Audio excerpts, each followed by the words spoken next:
시장은 수혜주 찾기에 분주한 것 같습니다. 대형 지정학적 사건에도 불구하고 뉴욕 증시는 강한 랠리를 보였는데요. 물론 불확실성이 커졌지만 미국의 군사 개입은 제한적이고 장기 교전으로 이어질 가능성은 낮다는 평가 속에 베네수엘라 원유 개발에 대한 기대가 오히려 투자 심리를 지지했습니다. 마감 상황 보면 다우 1% 넘게 크게 올랐고요. 나스닥 0.69%, S&P 500 0.64% 올랐습니다. 특히 어제 짚어드린 대로 쉐브론, 엑손모빌 등이 예상대로 올라주면서 에너지 섹터 강세 보였습니다. 시총 상위 종목들 보면 어제 대체로 빠진 빅테크들 다시 힘내주는 모습이었습니다.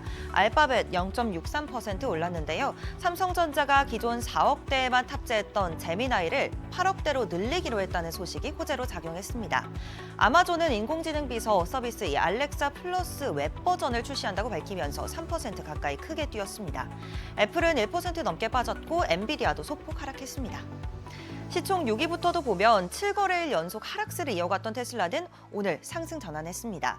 일론 머스크 CEO와 트럼프 대통령과의 만찬 사진이 공개되면서 이 둘의 관계에 매수 심리가 커진 건데요. 여기에 그간 많이 빠진 탓에 저가 매수까지 들어오면서 3% 넘게 올랐습니다.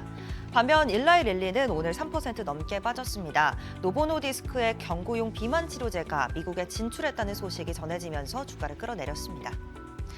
오늘 금값은 다시 큰 폭으로 올랐습니다. 현재 금값 2.83% 오른 4,453선에서 거래되고 있고요. 국제 유가는 베네수엘라 정권 교체 소식과 함께 소폭 올랐다가 지금 1% 넘게 올랐습니다. 지정학적 갈등에 단기적으로 수급 불안이 커진 이유인데요. 하지만 베네수엘라 사태가 유가에 미치는 영향은 제한적일 거란 분석이 우세합니다. 종목 리포트 마저 살펴보시죠. 오늘부터 9일까지 미국 라스베이거스에서 세계 최대 가전 IT 박람회 CES 2026이 개최됩니다. 이번 CES의 핵심 키워드는 단연 피지컬 AI인데요.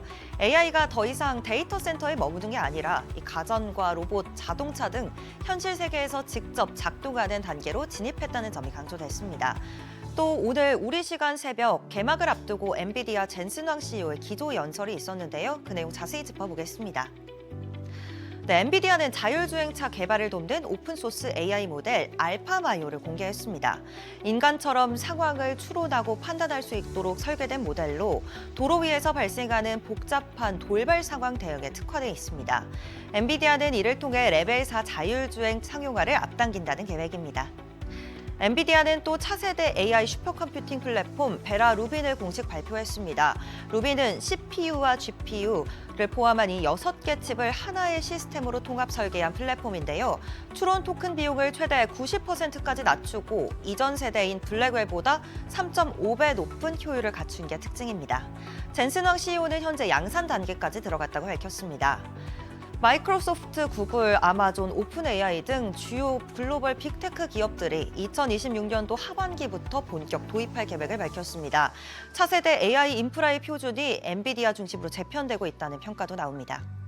한편 젠슨 황 CEO는 중국 수출 허용 여부가 검토 중인 H200 칩과 관련해서 중국 내 수요가 매우 강력하다고 밝혔습니다. 현재 수출 라이선스 승인 결정을 기다리고는 있지만 승인 규모와 관계없이 글로벌 공급망에 차질이 없을 만큼 물량을 확보하고 있다고 강조했습니다. 젠슨 황 CEO가 애널리스트 세션에서 답변한 내용들 조금 더 자세히 정리해드리겠습니다. 앞으로의 AI 방향성을 묻는 질문엔 자율주행과 로봇, 스마트 글래스를 아우르는 피지컬 AI가 다음 흐름이 될 거라고 강조했고요. 엔비디아의 경쟁력으로는 칩 단품이 아닌 데이터 센터 전체를 설계하는 시스템 기업이라는 점을 들어 이 고객에게 10배 가까이 가치를 제공할 수 있기 때문에 가격과 수익성을 동시에 유지할 수 있다는 자신감도 내비쳤습니다. 오늘장 주요 일정도 살펴볼까요? 오늘은 CES 2026이 개막하고 미국의 12월 서비스 PMI가 발표됩니다. 이번 CES에서 제시된 AI 방향성이 한국 반도체와 빅테크 실적 전망에 어떤 영향을 미칠지 지켜볼 필요가 있겠습니다. 큰 지정학적 갈등이라 영향을 많이 받을 줄 알았는데 뉴욕 증시 오히려 수혜주를 찾으며 굳건히 상승해주는 모습이었습니다. 정유주와 금융주가 수혜주로 떠오른 이후 CES 2026에서는 어떤 부분을 더 집중해서 보면 좋을지 잠시 후 투자 노하우에서 전해드리고요. 지금까지 뉴욕 증시 전략이었습니다.